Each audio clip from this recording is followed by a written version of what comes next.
मैं मोबिन अंसारी क्लासेस से आज एक बार फिर से 12th क्लास के लिए पॉलिटिकल की सीरीज लेकर आया हूँ, जिसमें आज हम लोग पढ़ रहे हैं सत्ता के नए केंद्र में भारत इजराइल संबंध। तो भारत इजराइल संबंध के बारे में पढ़ना है कि भारत इजराइल संबंध प्रारंभ में कैसे थे और वर्तमान में कैसे हैं। तो बताना है कि भारत और इजराइल संबंध, तो भारत और इजराइल में प्रारंभ में संबंध अच्छे नहीं थे। आप चाहें तो हेडिंग लिख सकते हैं कि प्रारंभिक संबंध अच्छे नहीं और वर्तमान संबंध अच्छे। तो बताना है कि हेडिंग डाल सकते हैं कि भारत और इजराइल के संबंध प्रारंभ में अच्छे नहीं थे। तो कैसे बताना है कि भारत और इजराइल दोनों लगभग एक ही समय के आसपास दोनों को स्वतंत्रता मिली। भारत जहां 1947 में आज़ाद हुआ, वहीं इजराइल 1948 में आज़ाद हुआ। ठीक है, लेकिन 1947 में भारत ने इजराइल को एक राष्ट्र के तौर पर मान्यता देने के विरोध में वोट किया। मतलब कि जब इजराइल आज़ाद हुआ और इजराइल के आज़ाद होने से पहले ही भारत ने इजराइल को एक स्वतंत्र राष्ट्र के रूप में मान्यता देने का विरोध किया और उसके विरोध में वोट किया कि नहीं, इसे स्वतंत्र राष्ट्र का दर्जा नहीं मिलना चाहिए। दोबारा सुनना है कि भारत ने 1947 में इजराइल को एक स्वतंत्र राष्ट्र के तौर पर मान्यता देने के विरोध में वोट किया। क्या मतलब? प्रश्न आ सकता है कि आज़ादी के समय या 1947 में भारत ने इजराइल को एक स्वतंत्र राष्ट्र के रूप में मान्यता देने का विरोध किया या समर्थन किया या कुछ नहीं किया। तो याद रखना है कि 1947 में भारत ने इजराइल को एक स्वतंत्र राष्ट्र के रूप में मान्यता देने के विरोध में वोट किया। अर्थात भारत का मानना था कि नहीं, इजराइल को स्वतंत्र राष्ट्र बनने की आवश्यकता नहीं है। दूसरा है कि 1949 में यूएनओ में इजराइल को सदस्य देश बनाने के विरोध में भी भारत ने वोट किया। मतलब कि 1949 में जब ये हुआ कि इजराइल को संयुक्त राष्ट्र संघ का सदस्य बनाया जाएगा, तो इसके भी विरोध में भारत ने वोट किया। क्या मतलब कि 1949 में जब ये हुआ कि इजराइल को संयुक्त राष्ट्र संघ का सदस्य बनाया जाएगा, तो इसके विरोध में भी भारत ने मतदान किया या मत दिया या वोट दिया। ठीक। फिर है कि 1950 में पहली बार भारत ने बतौर स्वतंत्र राष्ट्र के रूप में इजराइल को मान्यता प्रदान की। तो प्रश्न आ सकता है कि भारत ने इजराइल को स्वतंत्र राष्ट्र के तौर पर मान्यता कब दी? तो 1950 में। आ सकता है कि संयुक्त राष्ट्र संघ में इजराइल को सदस्य बनने के विरुद्ध मतदान कब किया? तो 1949 में। और कब उसने इजराइल को स्वतंत्र राष्ट्र बनने के विरुद्ध वोट किया था? तो 1947। तो ये तीनों क्वेश्चन एक नंबर क्वेश्चन में इम्पॉर्टेंट है। फिर है कि इजराइल की मध्य पूर्व एशिया और पश्चिमी देशों के साथ दुश्मनी है। मतलब ये बताना है कि इजराइल की मध्य पूर्व एशिया और पश्चिमी एशिया के देशों के साथ क्या है? दुश्मनी है। जबकि भारत का संबंध इन देशों से अच्छा है। कौन से? मध्य पूर्व एशिया और पश्चिमी एशिया के देशों से भारत के संबंध अच्छे हैं। क्यों अच्छे हैं? क्योंकि भारत को ज़्यादातर जो तेल है वो यहीं से आयात करता है। दोबारा सुनना है कि इजराइल का संबंध मध्य पूर्व एशिया और पश्चिमी एशिया के देशों के साथ दुश्मनी है, जबकि भारत का संबंध इन देशों से अच्छा है क्योंकि भारत इन्हीं देशों से तेल का आयात करता है। फिर भारत एक गुटनिरपेक्ष राष्ट्र था। भारत क्या था? एक गुटनिरपेक्ष राष्ट्र था।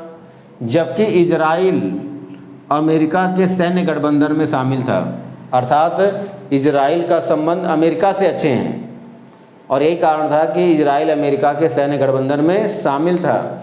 इसलिए भी भारत इजराइल से दूर रहना चाहता था। दोबारा सुनना है कि भारत जहां एक तरफ राष्ट्रसंघ गुटनिरपेक्ष राष्ट्र का सदस्य था, वहीं पर इजराइल का संबंध अमेरिका से अच्छे थे, इसलिए इजराइल अमेरिका के सैन्य गठबंधन में शामिल हो गया। इस कारण भी भारत इजराइल से दूर रहना चाहता था। फिर बताना है कि भारत का सोवियत संघ के साथ गहरे संबंध थे। मतलब भारत का सोवियत संघ के साथ बहुत अच्छे संबंध थे, इसलिए भी वह इजराइल से दूरी बनाकर रखना चाहता था। क्योंकि इजराइल की अमेरिका से अच्छी बनती थी तो सोवियत संघ से इसका मतभेद था। तो इस तरह से भारत और इजराइल के बीच प्रारंभिक संबंध क्या थे वो हमने बता दिया कि प्रारंभ में ये दोनों एक दूसरे का समर्थन नहीं करते थे बल्कि विरोधी थे। अब बताना है कि वर्तमान में इनके संबंध कैसे हैं। ठीक, तो अब हमें जानना है कि वर्तमान इनके संबंध कैसे हैं। प्रारंभ में तो संबंध अच्छे नहीं थे, तो वर्तमान में संबंध, तो बताना है कि भारत और इजराइल के वर्तमान संबंध बहुत ही अच्छे हैं। कैसे, तो बताना है कि इजराइल के द्वारा भारत को अनेक आधुनिक हथियारों से मदद की गई। तो हम हेडिंग डाल सकते हैं आधुनिक हथियारों से मदद। तो बताना है कि वर्तमान समय में भारत और इजराइल के संबंध बहुत अच्छे हैं। इस बात की जानकारी या इस बात का प्रमाण या इस बात की जानकारी हमें इससे मिलती है कि जब भारत का युद्ध 1962 में चीन से, 1965 में पाकिस्तान से, 1971 में भी पाकिस्तान से और 1999 में कारगिल युद्ध, तो ये जो भी युद्ध हुए थे इन सभी युद्धों में इजराइल ने भारत को आधुनिक हथियारों से मदद की। तो बताना क्या है कि वर्तमान संबंध भारत इजराइल के बहुत अच्छे हैं। कैसे, तो पहला पॉइंट बताना है कि आधुनिक हथियारों से मदद। तो बताना कि भारत 1962 में, 1965 में, 1971 में और 1999 में कारगिल युद्ध के दौरान जो भी भारत ने युद्ध किए इन सभी युद्धों में इजराइल ने भारत को आधुनिक हथियार प्रदान करके भारत की मदद की। ये व्याख्या करना है। फिर दूसरा है संबंधों में घनिष्ठता। फिर बताना है वैसे कि 1991 के बाद, 1991 के बाद भारत और इजराइल के संबंधों में काफ़ी घनिष्ठता आई, मतलब इनके संबंध काफ़ी अच्छे हो गए। कैसे अच्छे हो गए, तो बताना क्योंकि भारत ने इसी समय उदारवाद को अपनाया। भारत ने उदारवाद को अपनाया और अपने बाजार में पूरी दुनिया के देशों के लिए अपना बाजार खोल दिया। तो बात सुनना है कि 1991 के बाद भारत और इजराइल के संबंधों में काफ़ी घनिष्ठता आई, अर्थात इनके संबंध बहुत अच्छे हो गए क्योंकि इसी समय भारत ने उदारवाद को अपनाते हुए पूरी दुनिया के लिए अपने बाजार को खोल दिया। और इसके परिणाम स्वरूप इससे हुआ क्या कि इजराइल भारत का राजनीतिक और व्यापारिक साझेदार बन गया। तो इजराइल भारत का राजनीतिक और व्यापारिक साझेदार कब बना, 1991 के बाद, अर्थात 1992 में। ठीक है, पूछ सकता है क्वेश्चन। फिर वह नेक्स्ट, भारत में दूतावास। तो 1992 में कूटनीतिक और राजनीतिक संबंधों की शुरुआत हुई। बताना है कि 1992 में भारत और इजराइल के बीच राजनीतिक और कूटनीतिक संबंध की शुरुआत हुई, जिसके कारण इजराइल का भारत में दूतावास खोला गया। दूतावास का मतलब एम्बेसी, जो वहाँ के अधिकारी यहाँ करके रहेंगे। तो याद रखना कि भारत में दूतावास कब खोला गया, 1992 में। कब खोला गया, मतलब किस स्थिति में, जब भारत और इजराइल के बीच कूटनीतिक और राजनीतिक संबंध अच्छे हुए। तो बताना है कि 1992 में भारत और इजराइल के मध्य कूटनीतिक और राजनीतिक संबंधों की शुरुआत हुई, जिसका ये परिणाम हुआ कि 1992 में ही इजराइल का दूतावास भारत में खोला गया। नेक्स्ट क्या है, निर्णायक परिवर्तन। बताना है कि भारत और इजराइल के संबंधों में निर्णायक परिवर्तन हुआ। और ये परिवर्तन कब हुआ, मुख्य रूप से 1996 और 1998 में, जब बीजेपी के नेतृत्व में एनडीए की सरकार बनी, तब इनके संबंध और अच्छे हुए और परिवर्तन आया। तो बताना है कि बीजेपी गवर्नमेंट में इनके संबंधों में और ज़्यादा परिवर्तन हुआ, मतलब इनके संबंध और अच्छे हुए। और भारत के साथ समझौते। बताना है कि 1997 में क्या नाम है, इजराइल के राष्ट्रपति ईजर वाइजनर, नाम थोड़ा कठिन है, याद रखना है कि ईजर वाइजमन जो कि इजराइल के राष्ट्रपति थे, उन्होंने भारत की यात्रा की। और ये पहले इजराइल के राष्ट्रपति थे जो भारत यात्रा पर आए।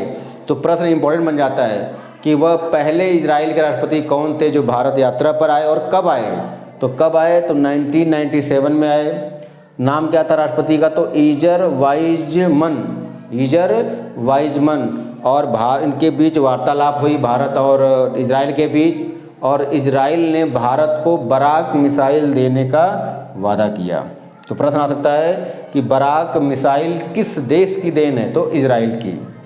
और 2014 में संयुक्त राष्ट्र महासभा में भारत के वर्तमान प्रधानमंत्री माननीय श्री नरेंद्र मोदी जी और वहाँ के इजराइल के राष्ट्र प्रधानमंत्री बेंजामिन नेतन्याहू आपस में मिले, बातचीत किया और उनके बीच भी कई समझौते हुए। तो पूछ सकता है कि हाल ही में प्रधानमंत्री नरेंद्र मोदी और बेंजामिन नेतन्याहू के बीच कहाँ पे बातचीत हुई, वार्ता हुई, तो 2014 में संयुक्त राष्ट्र महासभा में। इस तरह से देखा जाए तो वर्तमान समय में भारत और इजराइल के संबंध बहुत ही अच्छे हैं और इनमें व्यापारिक लेन देन भी काफ़ी बढ़ रहा है। तो इस तरह से ये जो नया टॉपिक और कठिन टॉपिक था, हमने प्रयास करके, मेहनत करके इस टॉपिक को आसान बनाया ताकि कोई भी क्वेश्चन यहाँ से आए तो आपका वो बाहर ना हो। आपको अच्छे से पढ़ के समझ के नोट्स बनाना है। यदि यह वीडियो आपको पसंद हो तो लाइक करें, शेयर करें, सब्सक्राइब करें और ज़्यादा दोस्तों में बांटने का प्रयास करें ताकि मेरा मनोबल और बढ़े, मैं और मेहनत करके और वीडियो बना सकूं। Thank you.